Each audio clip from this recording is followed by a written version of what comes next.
Fourth quarter earnings teleconference. After management's prepared remarks, we will open the conference up for questions and answers.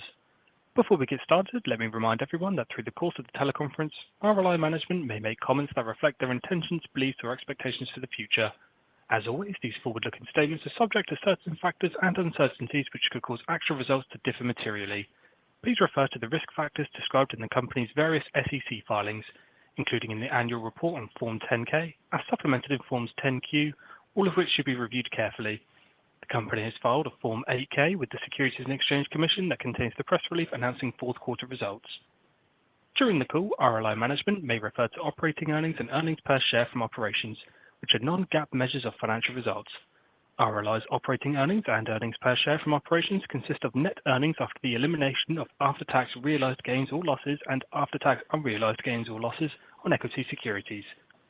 RLI's management believes these measures are useful in gauging core operating performance across reporting periods, but may not be comparable to other companies' definitions of operating earnings. The Form 8-K contains a reconciliation between operating earnings and net earnings.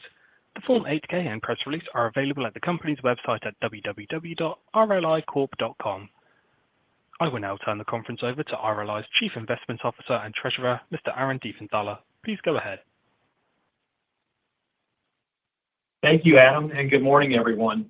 Welcome to RLI's fourth quarter earnings call to close out 2024. Joining us today are Craig Kliethermes, President and CEO, Jen Klobnak, Chief Operating Officer, and Todd Bryant, Chief Financial Officer. We have a typical agenda today as Craig will kick things off with some preliminary highlights. Todd will run down the financials, and Jen will offer more detailed commentary on current market conditions and our product portfolio. The operator will then open the line for questions, and Craig will close with some final thoughts. Craig? Well, thank you, Aaron, and good morning, everyone.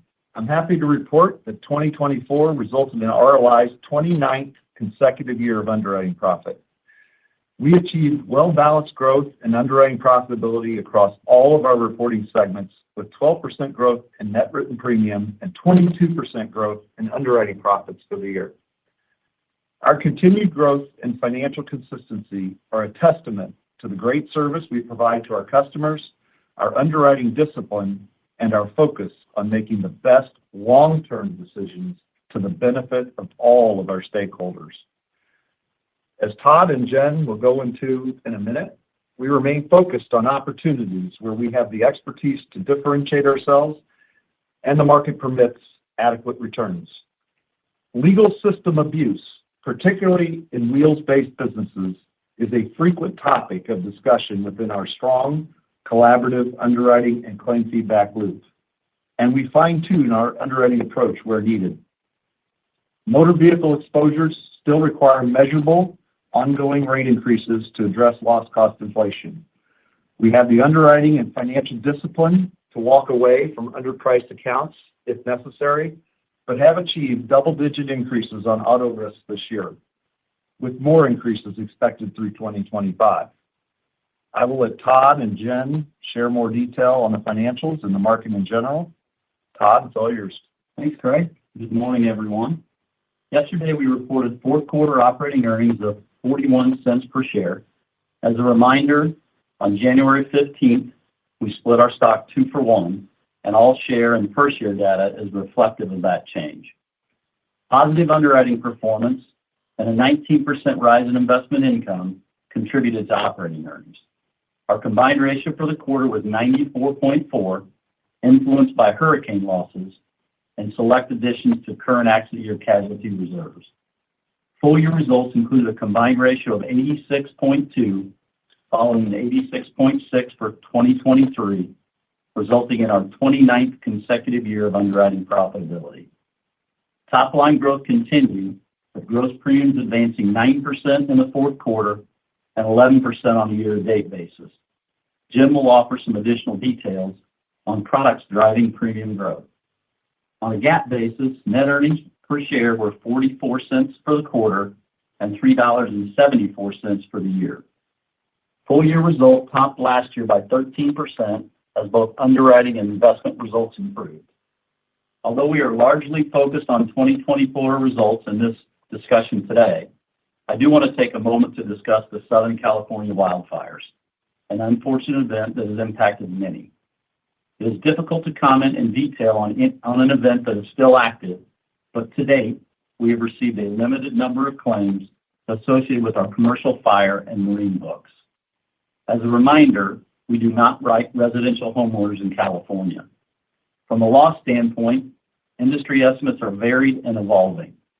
While it is too early to speculate on any final impacts, we do expect losses from these events to be very manageable. As is typical in catastrophe scenarios, we will continue to be proactive, reaching out to insurers that we believe may have been impacted.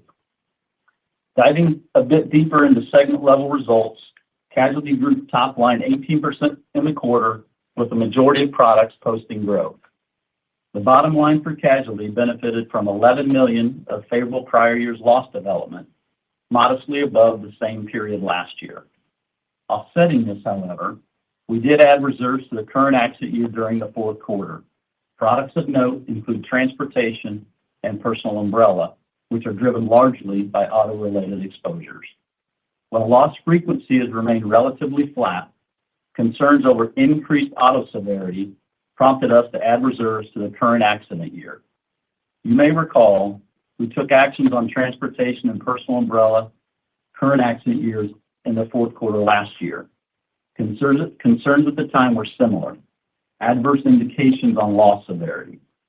Auto severity has been an ongoing challenge for the industry, and we are not immune. We believe our actions are consistent with our approach of addressing concerns as they arise. These lines have achieved significant rate increases, and we will continue to monitor them closely, taking additional action if necessary.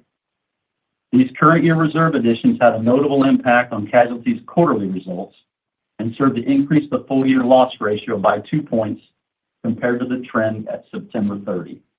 Overall, however, Casualty remains profitable, posting a 97.9 combined ratio for the calendar year. Surety was flat in the quarter, but up 9% on a year-to-date basis. Prior year's reserves were modestly adverse in the quarter, but were redundant for all of 2024 and at a level similar to last year.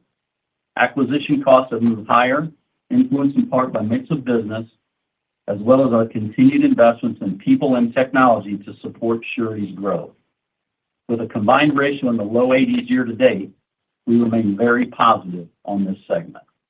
For property, gross premiums were down 3% in the quarter, driven largely by E&S property. Although we are still finding rate adequacy, competition has increased and rates have softened, most notably on wind business. In contrast, marine and Hawaii homeowners continue to grow as we take advantage of opportunities there. Year to date, the segment grew top line 7%. We recorded $48 million in net losses from Hurricane Milton during the quarter, while reducing our Helene estimate by $9 million. For Helene, we have been successful in closing a number of claims, while certain excess policies and other flood coverages did not trigger losses, as was originally estimated. On an overall basis, prior year's reserves were unchanged in the quarter. Underlying results for the segment are comparable to last year, and the segment's 81 combined ratio for the quarter and 68 for the year highlight the influence of growth in earned premium.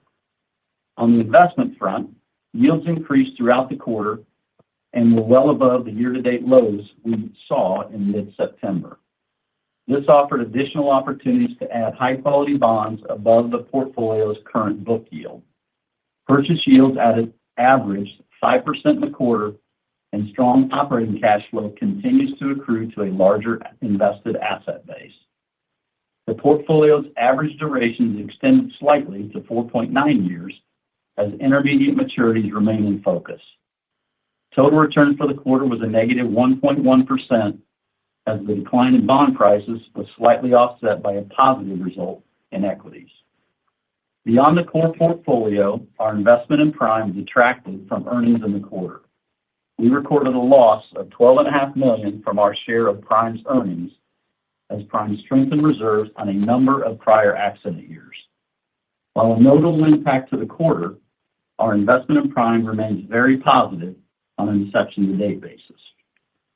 Putting it all together, comprehensive earnings were $3.66 per share and pushed book value per share to $16.59, an increase of 24% from year-end 2023, inclusive of dividends. Our capital management strategy again included a special dividend of $2 per share, split adjusted, which was paid in addition to our fourth quarter ordinary dividend. Consistent financial performance and conservative capital stewardship has allowed RLI to return nearly $1.5 billion to shareholders in the last 10 years. All in all, a good quarter and a very solid year. And now I'll turn the call over to Jen. Jen? Hey, thank you, Todd. Let me dive into the segments to provide some insight into our insurance operations. The casualty segment's premiums grew by 18% during the fourth quarter. This included a positive 10% rate change driven by auto coverages, which achieved an even larger increase. Growth accelerated in the fourth quarter for our casualty brokerage business, which includes E&S primary and excess liability coverages. Premium was up 22% in the quarter. Submissions grew almost 20%, consistent with the increase in flow that we've seen all year. We are seeing more business opportunities by staying in front of our producers. We continue to offer coverages that are tailored to our insurance needs and use specialized claim examiners to achieve the best possible claim outcomes. This results in consistent underwriting profit throughout the insurance cycle. As mentioned before, in the businesses that provide auto coverage, including personal umbrella, transportation, and some of our package businesses, we achieved sizable rate increases. Personal umbrella continued to grow with premium of 37% in the quarter, which includes a 22% rate increase. Despite these rate increases, new business and renewal retention are holding steady. Transportation premium was up 22%, and rates increased 13% in the quarter. Submissions increased more than 8% this quarter as our competitors are pushing rate as well. In our package business, which supports small contractors and professionals like architects and engineers, our auto rate change is a minimum of 15% and increases from there, depending on the class of business and the venue. In each of these lines of business, we have seen increased severity and are taking steps to address loss activity beyond just rate. In personal umbrella, we work with our producers to balance growth by state and modify rates to address geographies or coverages that are driving loss severity. In transportation, severity is notable on larger accounts that are more of a target for plaintiffs' attorneys. We have non-renewed or pushed for significant rate on these accounts. Our in-house loss control team visits each of our insureds to identify ways to improve their safety, often before binding the risk. These visits allow us to assess our insured's buy-in to safety practices and are a valuable input into risk selection and accident prevention. In the package businesses, we have reduced commissions, exited select classes of business, and retracted in certain venues with difficult litigation environments. We connect our underwriters, claim, and analytical teams to provide continuous feedback on the health of our businesses and identify actions to improve results. Without top-line targets, our narrow and deep underwriters know they have our support to address loss activity that threatens our focus on profitable growth, and we have the confidence in their ability to execute. In our executive products group, which provides directors and officers and other management liability coverages, rate change was negative 3% in the quarter. Our team is working even harder in this challenging market with a focus on smaller private insurance. They continue to demonstrate our commitment to the bottom line by walking away from business that has been under too much competitive pressure or moving up in coverage towers as the risk evolves over time. In our casualty segment, we grow in those lines where we see market opportunities and shrink as those opportunities fade. Our rate change of positive 10% for the quarter is an increase from positive 9% in the third quarter, and it is targeted at those lines where we see loss activity. In this quarter, that was our auto coverages. With our diverse casualty book, we are cautious, considering loss severity, but we will seize on the opportunities that it creates in the new year. Surety's top line was flat, but we achieved an 87 combined ratio in the quarter. Contract surety led the way with 12% growth, driven by continued elevated construction costs and consistent marketing efforts. The contract surety industry has been growing rapidly, but so has the industry loss ratio. Our contract surety underwriters constantly monitor and collaborate with producers and principals to support projects that make financial sense and are achievable. This approach has resulted in no material loss activity within our contract surety book this year. We saw fewer opportunities in the commercial space this quarter, but experienced a fair amount of growth in both small and large commercial for the year. The margin was healthy again this quarter, with several small losses, but overall a good result. Property segment premium was down 3% in the quarter after 28 straight quarters of top-line growth.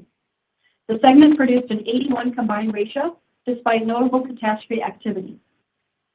The decrease in premium was driven by E&S property, where undisciplined competitors are impacting market conditions.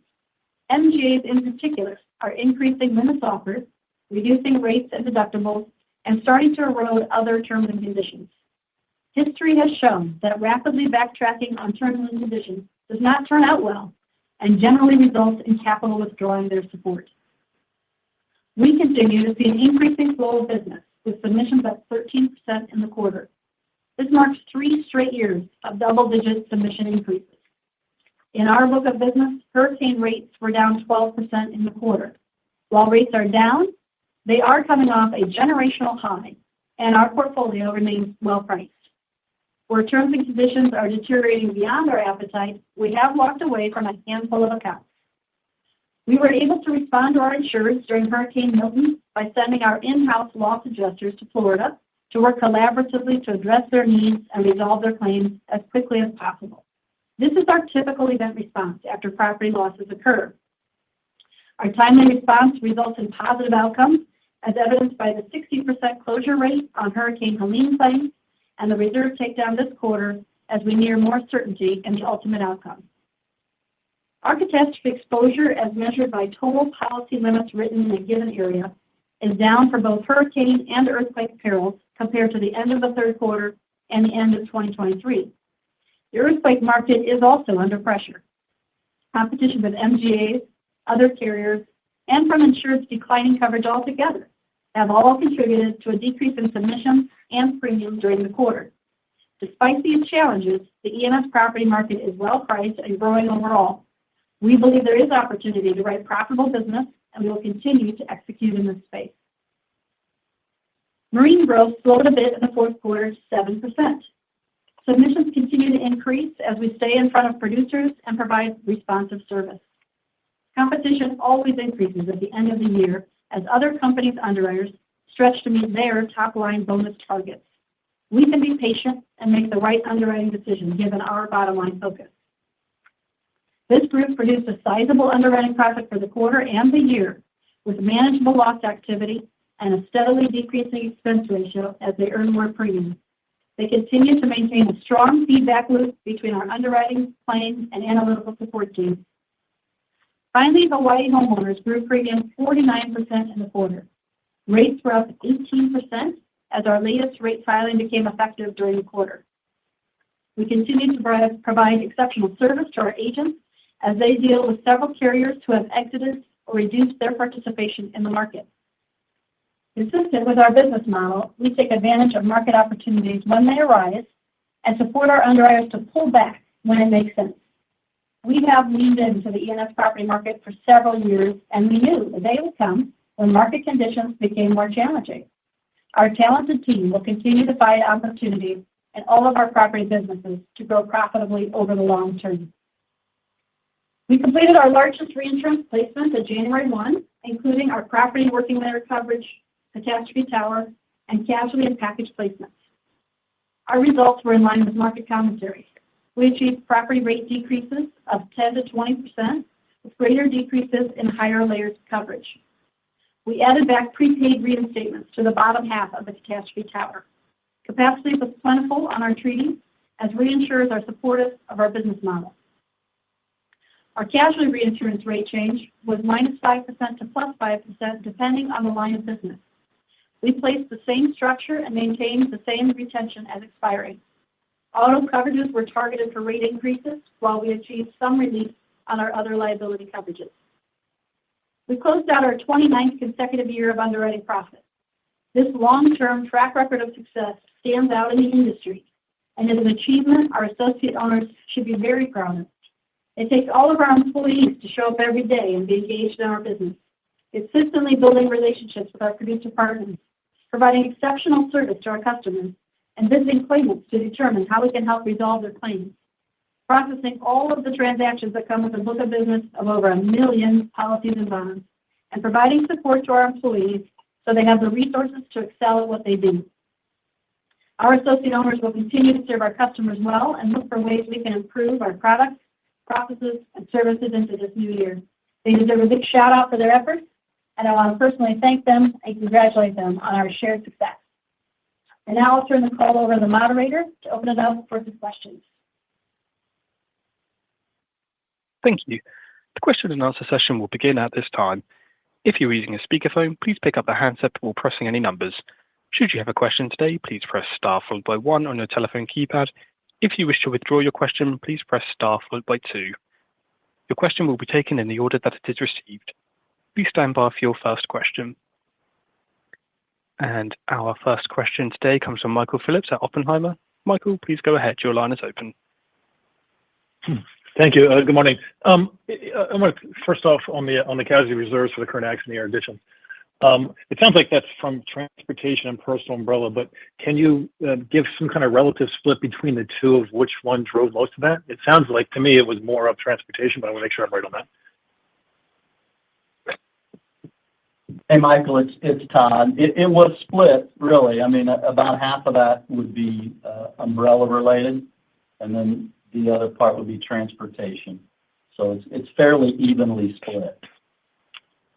Okay. Yeah. Thanks, Todd. On the transportation, you talked about severity. Can you say what severity you're seeing between those two pieces separately? I don't know between the two from a severity difference. I think if you look at, I mean, what we're assuming when we look at the loss trend on an overall basis on auto-related exposures, which both of those would be that, we're assuming loss trend in that 10 to 11 points. So again, there's some severity there. I think if you look back to last year, in the fourth quarter, we added about $6 million. So this is obviously about 3 times that. That was, I think, 4 to PUP and 2 to transportation on the 2023 accident year. Those have turned out to be more than adequate from that standpoint. We're going to react to negative indications from a consistent basis there. But I also think you want to take a bit of a longer term view on that casualty loss ratio and combined ratio. Certainly the combined ratio year to date with the actions we took in the fourth quarter moved up about 2 points. But if you view it a bit longer, I mean, that reaction is consistent with how we have been in the past. If you look over the last decade, I think our casualty combined ratio underlying for that current accident year has been in that 102 range. I think there's only been 2 years that we have booked it initially below 100, and that was not by very much. And then if you fast forward to 2024, take a look back, those years have developed from a loss standpoint about 10 points better than the initial indication. So they're now in the low 90s. But we're going to react. We've been fairly consistent there in trying to react to adverse indications. This quarter was another one of those, and we're willing to wait and see ultimately what transpires over time. Okay. No, thank you, Todd. That's helpful. Jen mentioned the transportation large accounts also driving the severity and non-renewing some business there. Can you say what % of your book you're referring to there? For non-renewal. Our transportation book is pretty diverse. Yeah, it's pretty diverse between, long haul trucking, public buses, and especially commercial auto, along with a couple of smaller adjacent focuses as well. And so our largest accounts, we have large accounts in each of those. We've walked away from many of our large accounts over the course of the year. As far as this quarter, we shed a couple of them.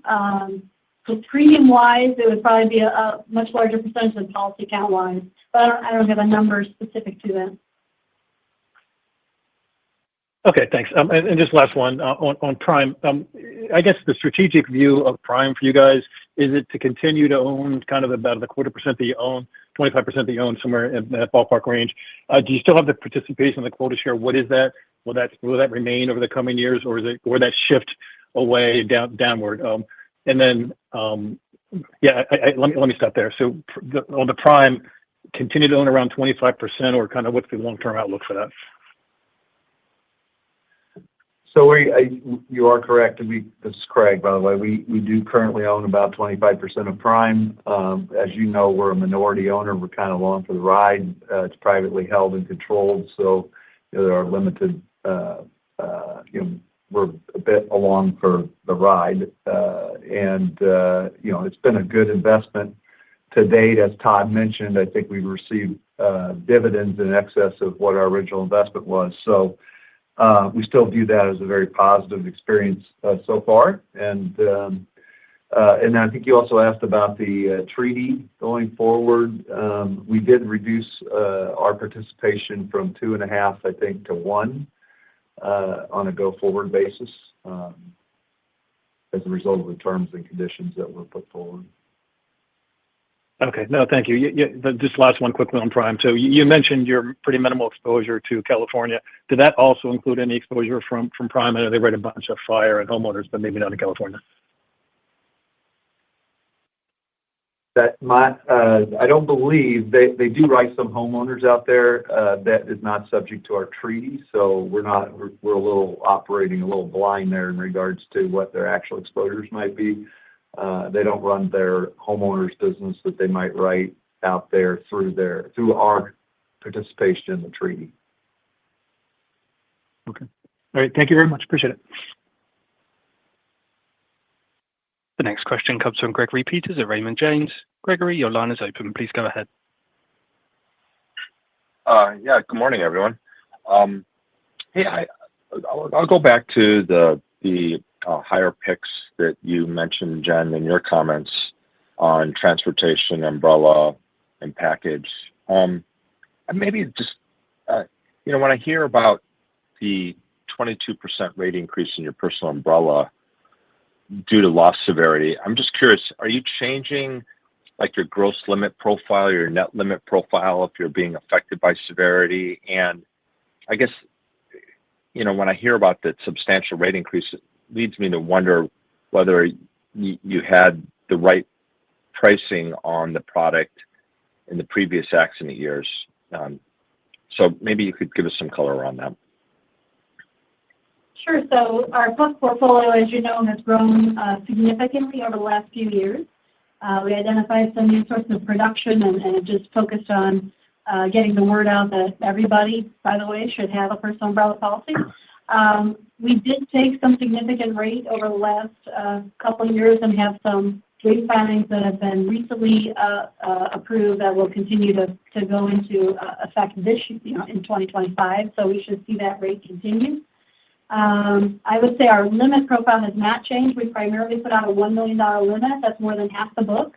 We go up to $5 million in limits, but we do issue some 2s and some 3s, for example. Our appetite has not changed in that respect in terms of avoiding, I'll say, celebrities or people that are, targeted in terms of government figures, things of that nature. So we do underwrite around the type of person that we're willing to cover, which is your average person. We do have our largest states remain the same, which are those states where the underlying property and liability coverages tend to be separated. Those tend to be similar to our E&S states, California, Florida, for example. And so that has not changed. But what we have done, given the growth and the losses that have come in, is to really emphasize and work with our producers to try to grow those states that are not those, which is a little bit more difficult given the underlying coverages aren't necessarily separated as often. I think the emergence of, whether it's InsurTech auto companies or other online instances of coverage have opened up that a bit in the Midwest, for example, where typically your coverages tend to be together. But in terms of the profile of the book and the insurers, it hasn't changed significantly. We watch that very carefully, both by state, by production source, pretty much by any way you could slice the book. So we're closely monitoring that, and as we come up with rate indications by state, as we prepare for filings, all of that information are inputs into what the rate need is going forward. So we think we're in pretty good shape. There'll probably be future filings that we have to make, but we think that the book at this point we're happy with. Greg, and on the transportation. I would just add, Greg, that we've been in this business for over 30 years. It's been historically a very profitable business. 40 years. Jen just corrected me. It's been a very profitable business. Sometimes rates are a reflection of opportunities, not just always rate need. I mean, I noticed no one asked us the question why we're getting 40% rate increase on hurricanes last year, but there was no implication that rates were inadequate before. But we will continue to look at the level of competition that we have and the rate trends, and we'll tack the rates as we need. There are also some states in admitted products, so some of those rate increases are delayed over time and have resulted in us having greater need. And I don't need to name the states, but you're probably pretty familiar with which states are very difficult to get rate increases through. So some of that was built up over a period of time. So a lot of times we try to address that through other underwriting methods as well as rate. So. Yeah, I can pretty much guarantee I wasn't thinking about your umbrella policies 40 years ago. So on the limit question, they're still for sale today. If you're eligible, have you? If I'm eligible, well, that I'm probably not. But hey, on the transportation piece, any change in your limit profile there because of severity, or is it just same limit profile, just being very restrictive about new business? Or give us some perspective there. Yeah, the limit profile in transportation also remains the same. For most of our business, it's a $1 million limit. Sometimes we put out two, and a lot of times we'll buy facultative reinsurance in that. With the exception of our public buses, where it's required to have $5 million limits in most places. So again, we buy reinsurance that attaches at $1 million there as well. So no change in limit profile in transportation. Perfect. I guess the final question, congratulations on the special dividend and the capital returns.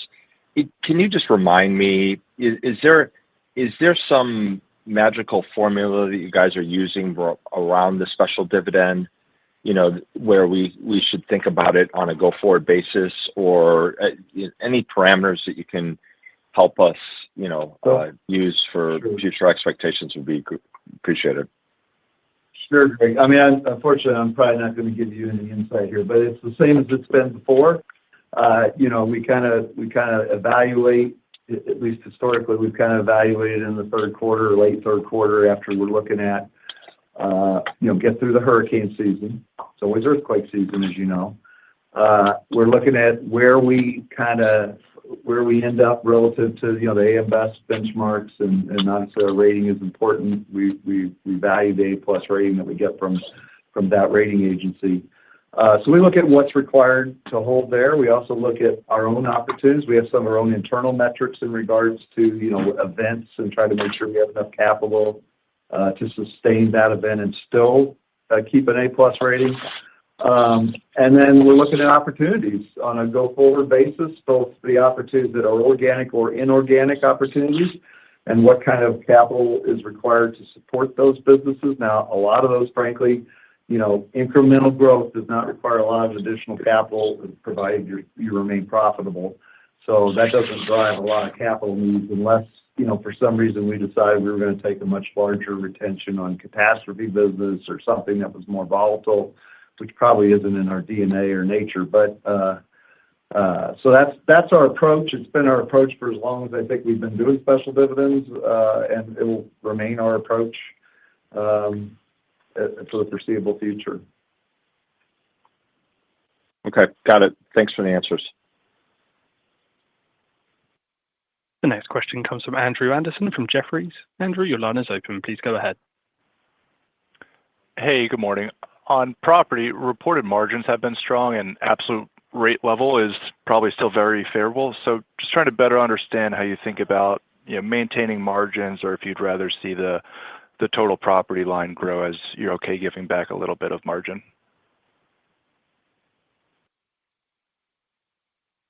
So as I look at the property segment, we've got three parts to that.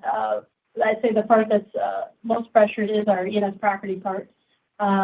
When we think about it, I mean, we're doing battle every day in the trenches. I'd say we're looking at what opportunities presented to us and how it compares to what it used to. So on our renewal book, we try to hold on to our renewals. Obviously, we have a lot of information about them, and we know the starting point. And so we are willing to give some on those, and we will give some on those in terms of rate. We tend to favor keeping our policy forms intact, so we give slower on terms and conditions because those matter in the event of an actual claim. And I think that's underappreciated by some folks in the industry. So that's how we look at renewals. For new business, that's where it's a little bit more competitive. In particular, with people putting out larger limits, that's eliminating whole layers that were available before. So while the opportunity still remains and our submission count is up and we're seeing a lot of business, it's a little more difficult because as people put out, they're back to $50 million of limit, when just a couple of years ago, people were putting out $2.5 to $5 million. You can see that it takes a lot less players to get involved to finish that tower of coverage. And so some opportunities are leaving that space. And so as we think about new business, we want to compete with it, but if the pricing is well below what we think we need to achieve a proper return, then we can't do it. We're very bottom line focused there, and our team has the support to look at it in that fashion. I just add our underwriters have, benchmark pricing available to them as they price every account. They're looking at that, even though the market generally is still above that benchmark.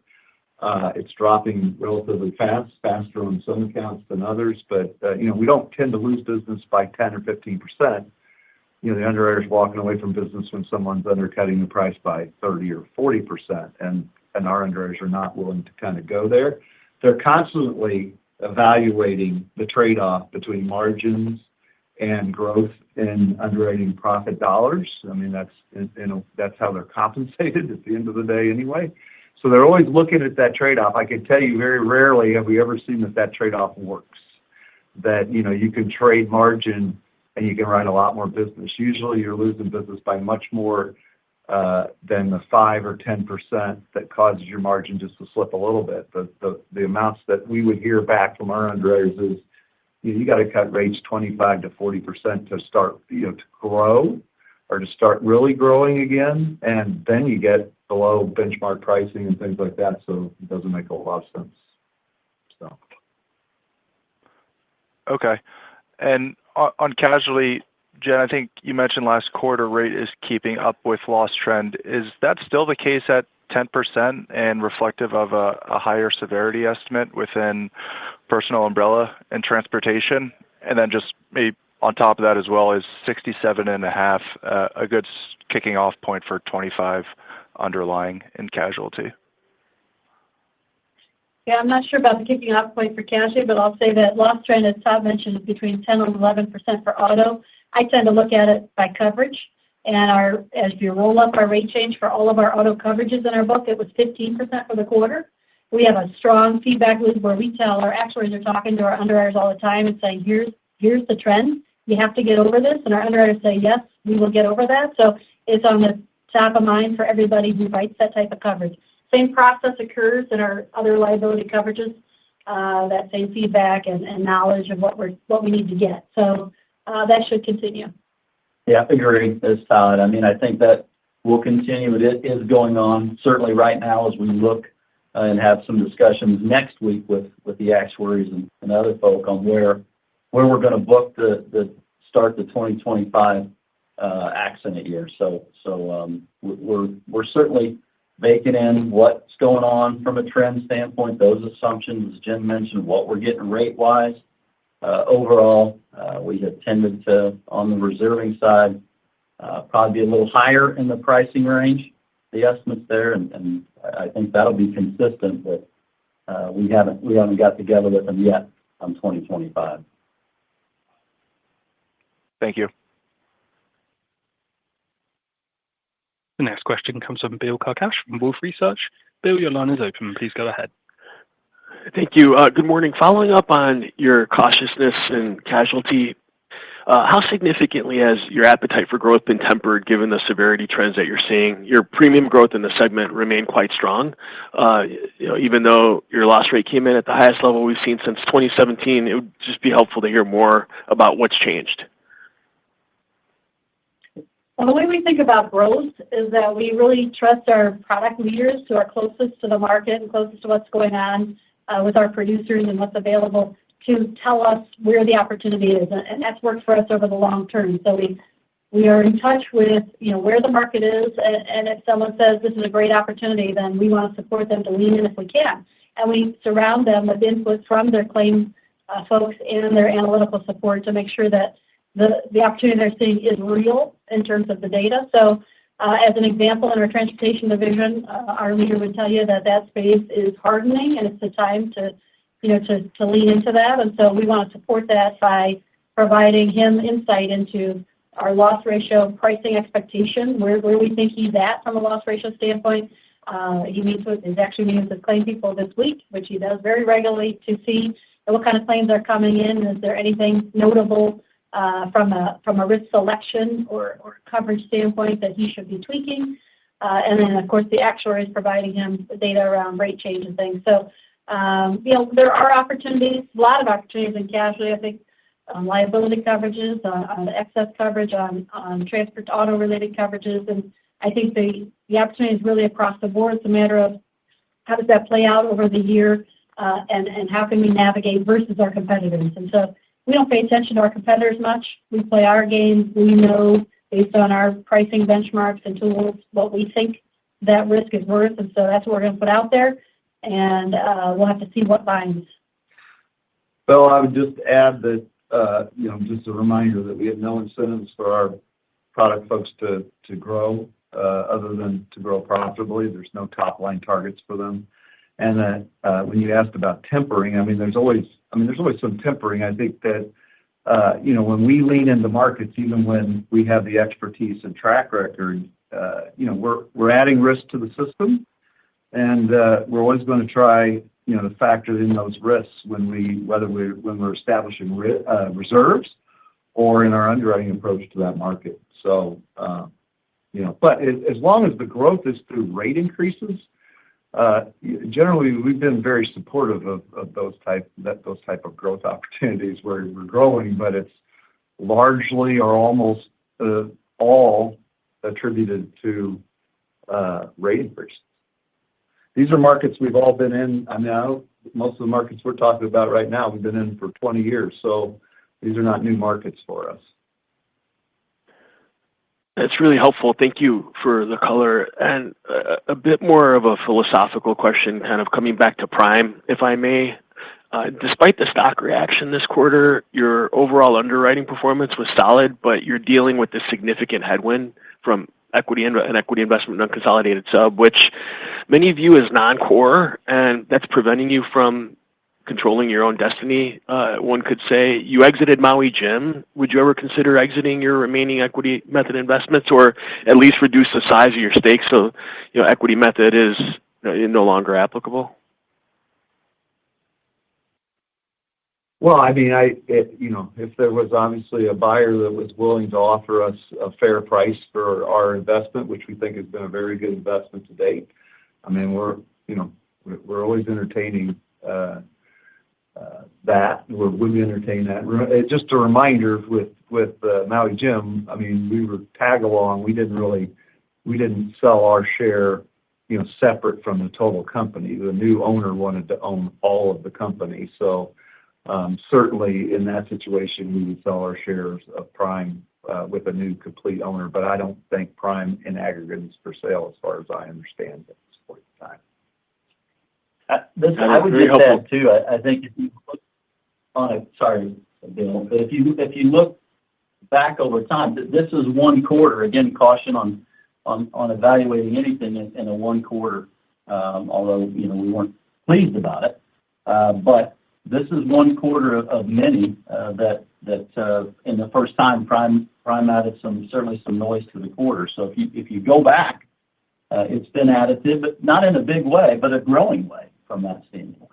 And I think our return on our investment in Prime, Craig mentioned that the dividends have been paid to us in excess of our original investment, which is great. From an average annual return standpoint, it's been a very good investment. I mean, you're in the 20% plus range, so it's been good. This quarter certainly added noise to the fourth quarter. Yeah, no, I appreciate the commentary, and that really makes a lot of sense. It's just with the stock down 10% today, and that having an impact on your reported headline numbers, it's essentially gains going back to like June have kind of been wiped out, and so I think there's some frustration out there, given that that's a portion of your business that you don't control. But I appreciate the perspective and sort of that all the commentary. Thank you for taking my questions. Yeah. The next question comes from Scott Heleniak from RBC. Scott, your line is open. Please go ahead. Yeah, thanks. Good morning. Just wanted to ask about the surety business. The net written premiums were down a little bit. They'd kind of been growing, I guess, all year long. So just wondering if you can kind of talk, or anything you can add about 2025, what you see there in terms of the competitive environment and what I don't recall hearing anything on what rates were. Maybe I missed that, but if you could just give some detail on the overall business, the competitive environment, rates, just how you're feeling about that business. Sure. Thanks, Scott. Yeah, I would say surety is a highly competitive business. The business is fairly concentrated, but it's a business that inherently has a fairly good track record, and so people do look at it and say, "Yeah, I want to have some of that business." We've been in that business since 1992, so we're well versed in how it works. I would say our contract surety has grown over the last few years continuously and notably, and that's driven by a couple things. One would be the increased cost of construction, which feeds into the rating of a contract bond. The other being just getting in front of our producers and making more of an emphasis on asking for the business and having just great underwriters who get out there and do a good job building those relationships. And so I would see, the construction market, we have a pretty good temperature check on that, given about a third of our book of business overall touches construction, whether it be the architects to the general contractors. We do subcontractors, in all of our P&C spaces. So we also obviously see them on the contract surety world. And we think that the construction market is pretty healthy. We have pretty good market info on that by region, and so I think there'll be a fair amount of opportunities in that space. On the commercial side, we've had really good growth actually over the last few years in commercial as well. And I would point, to the year to date, we did have good growth this year as well. That portfolio has had a lot of opportunities through, again, increased marketing efforts and just quality underwriters getting out there and building some solid relationships with folks that produce that business. Also, we rotated away a bit from our oil and gas plugging and abandonment business, which we used to be a bigger portion of that segment. Now it's a smaller portion as the industry has changed a bit, and so we rotated into some other classes instead. And so that has probably tempered the top line in that part of the segment, but we think that was a good decision as well. So I think the opportunities will remain. The question is, what will the competition be in 2025? I think it'll be constant and it'll be just as tough as this year. But we have the team that knows how to navigate that and will continue to get in front of our producers. And that's really what we've been emphasizing, because, you talk to them and they say, well, because you were in front of me, I'm going to hand you this submission. And so the more we can get out there, I think the more opportunities we'll have. So I think we'll see some growth in surety, but it'll just depend on the competitive environment. Great, thanks. That's really helpful. And then I just want to go back to your comment, Craig, when you're getting asked about capital return, and I think you said the word inorganic, which I haven't heard in a while from you. And just wondering if can you talk about, you haven't done M&A in a while. Is that something that has moved up the list in terms of capital return as a possibility, and what kind of things might you look at? I mean, we're always, we entertain looking at opportunities all the time. We have a phone number and we also talk to bankers, that have new opportunities all the time. Obviously, the bar is pretty high. We're looking for people, one, that buy into the long-term and our ownership culture, which is we have to have alignment there. That's by far the most important thing. We look for track records in the space and then the niche business. So the bar is really high. We look at a lot of things. We say no quite a bit. We get down the path quite a bit, and then someone may be willing to offer or buy something for a lot higher value or more dollars than what we're willing to what we think something's worth strategically to us. So we run into a lot of challenges when it comes to that. Meanwhile, we've been able to grow pretty significantly through organic growth as well as focused on adjacencies. So we are doing new things. I think Jen talked about a few of them within the businesses. I think that's a lower risk proposition. It's also a less expensive risk. It's also with people that have already bought into our culture. So we've been able to grow quite a bit in that way, and it's not always product. Sometimes it is a different way to distribute our product that we found ways to grow. So it's both distribution as well as adding new ways to distribute, but also adding new classes or new products within our existing space. So that way we can leverage our claim expertise, we can leverage our underwriting expertise, we can leverage systems and other fixed investments, and that's worked pretty well for us. But not exclusively. Understood. Appreciate all the answers. Yep. Bring us ideas. No, understood. Okay. Not me, but somebody else. Different department. The other Thank side you. of the house. Yep. All right. Thanks. The next question comes from Meyer Shields from KBW. Meyer, your line is open. Please go ahead. Great. Thanks so much. I just had a couple of sort of rapid fire modeling questions. First, Todd, can we get the breakdown of cat losses by segment? Yeah, if you look at Mayor, there was about $1.5 million incurred in the casualty segment in the fourth quarter. The rest of it was property. I forgot to mention that. No problem at all. Within casualty, was there also a prior quarter adjustment for the loss pick on the quota share with Prime, or do you simply use Prime's numbers? We do use Prime numbers, their numbers when it comes to the investment. They did, from their standpoint, increased, I think, on the 19 through 23 prior years, and also increased their 24 accident year pick a bit as well. But Mayor, I think your question was also about the reinsurance, and we have historically chosen to book that number at a higher, or their loss ratio at a higher number than what they are, maybe what they've booked on their own financials, which is similar to what other reinsurers have, done, not just with Prime, but it's done all the time with reinsurers deciding they have a different viewpoint than the underlying carrier in regards to stuff. So. Yeah, no, and I completely get the difference between, where on the income statement stuff shows up. When you look at the property cat rate decreases and the primary rate decreases seeing in property, net, how does that shake out in terms of expected profitability in 25 versus 24? Well, Mayor, I would say, it's always contingent on what kind of cats actually happen. So, I would see rate decreases probably continuing a bit given the competitive environment in the cat space of property.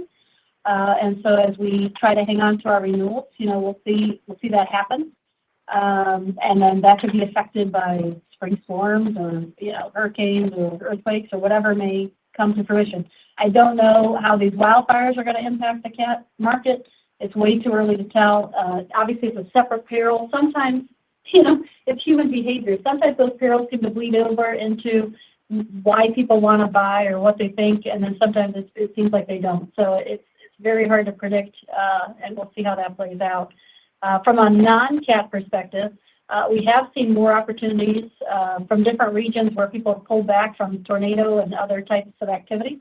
And so we have grown our book a bit in those areas, and we think we're getting adequate rate and also achieving rate increases in those areas. So even in Florida, for example, writing non-wind or having a sublimit for wind and writing some fire there can be very attractive depending on construction and different aspects of that location.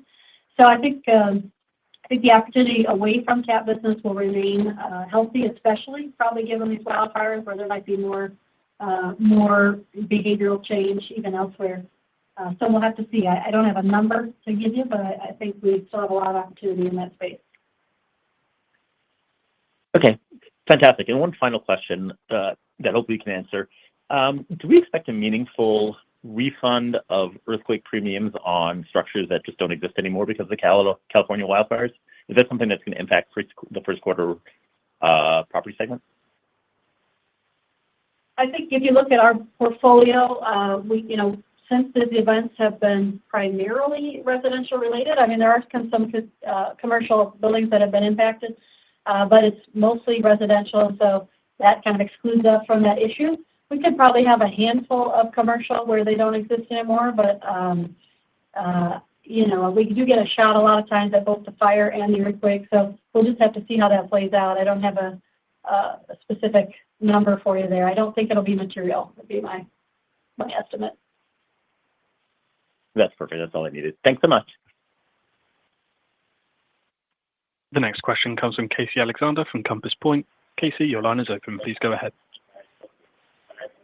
Yeah, thank you. And not to beat a dead horse on prime, but, we've all seen this type of surprise reserve strengthening turn into a multi-quarter event. But I noticed that your basis in the business declined quarter over quarter on the balance sheet. Is that simply a reflection of Prime's book value, or is that an accounting-driven impairment of the business? We have not impaired Prime. So I mean, if you think about, we're carrying it fairly close to book value from that standpoint. They did pay a dividend to us. So I mean, that is that would have caused the carrying basis to go down a little bit. We also pick up a share of their OCI, so that he said that they had any declines on the fixed income side. If you look quarter to quarter, that would influence it with where rates went in the fourth quarter. So the bulk of it's really going to be what's running through the investment, the income side. But it does. We do have the OCI. They did pay us a dividend, so those will influence that carrying value. We have not impaired that investment at all. That reminds me of my second question, which is, the equity portfolio kind of underperformed the general market. Is that because of elevated preferred stock exposure, which is more interest rate sensitive? Casey, this is Aaron. We do have a portion of the equity allocation that's managed with a value orientation, and that part of the allocation, which is a minority, did underperform the broader market. So you're seeing that play through if you're getting down to the components of the overall total return between stocks and bonds. All right, thank you for taking my questions. Yep. Yeah. The next question comes from Jamie Inglis from Philo Smith. Jamie, your line is open. Please go ahead. Hey, hi, good morning, guys. It's sort of an odd question, but can you speak to what is sort of called the elasticity of the expense ratio relative to premium? Because I'm looking at the property segment, and your expense ratio improved, but obviously that can't continue if your premiums don't, keep growing. Can you touch on that a little bit? From the standpoint of that ratio, I mean, you're correct with the growth. We are leveraging that some of the fixed nature of the expense base. So some of that too, I mean, where we need to add people either to support that growth, that model will flex from that standpoint.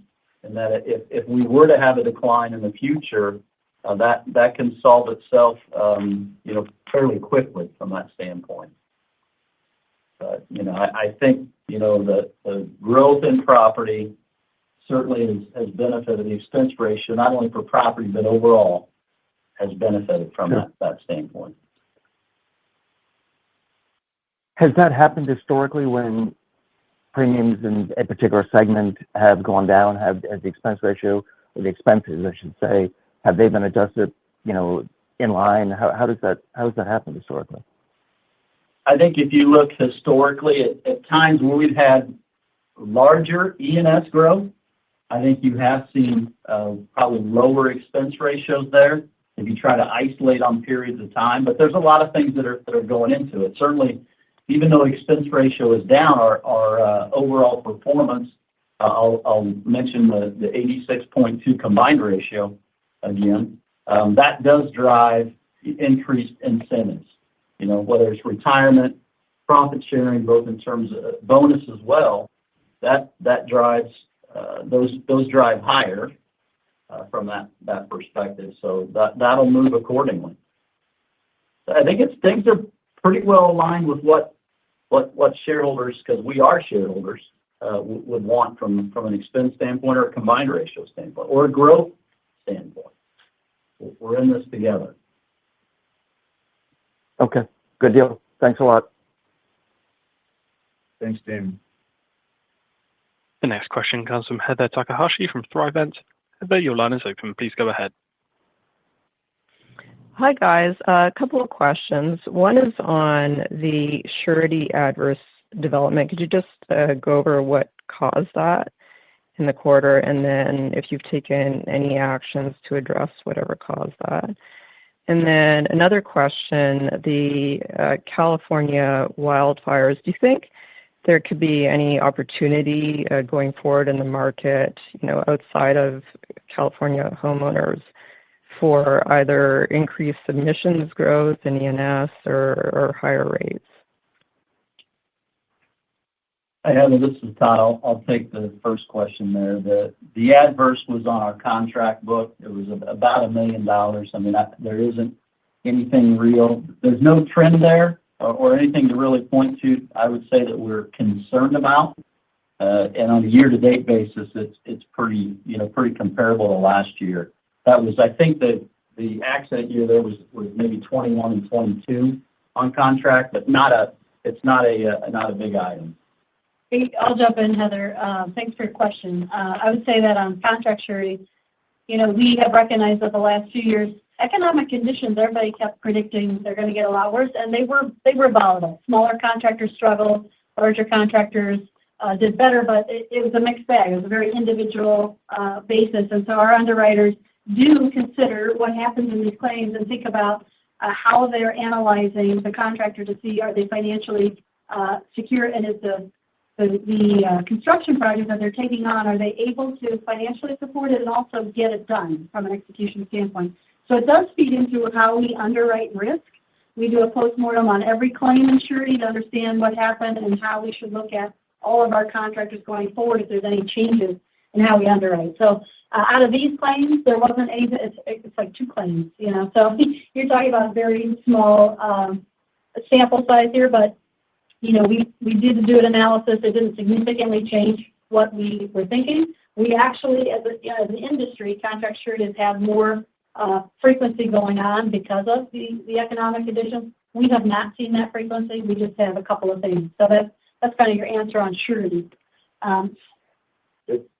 You also asked about California wildfire, Heather, and I would say that, will it create other E&S opportunities? I think certainly maybe in the homeowner space, there might be an opportunity. I don't know that we'll participate in that. We kind of shied away from the personal homeowners space, even on an E&S basis.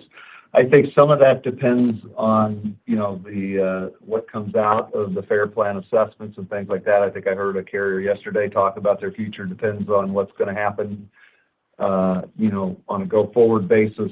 That they're going to assess the admitted companies. It's certainly an underfunded plan based on the exposures they've taken on. So there's potential assessment out there for carriers, at least on the admitted side. So will it force other people to get into the E&S space? I think certainly there'll be an opportunity in the E&S space, whether it's in our space or not, because I still think it's been a relatively small event for commercial relative to the residential space. So, and as you know, our focus is all commercial there. Got it. Thank you. If there are no further questions, I will now turn the conference over to Mr. Craig Kliethermes for some closing remarks. Well, thank you all for joining today, and we appreciate all of your questions and your interest in our company. A solid quarter to end another profitable year. We believe our hallmark underwriting discipline and diversified portfolio of specialty products translate into consistent financial outcomes over time and allow us to serve as a stable market for our customers.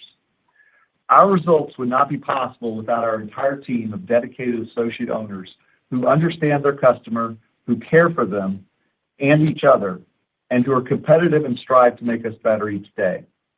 Our talented workforce and unique culture are what have enabled us to be named one of Glassdoor's top 10 companies to be part of in 2025. We will never lose sight of who we are and what makes us successful.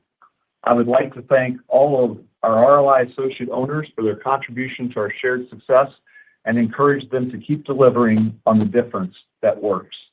Thank you all again for participating today, and we'll visit again next quarter.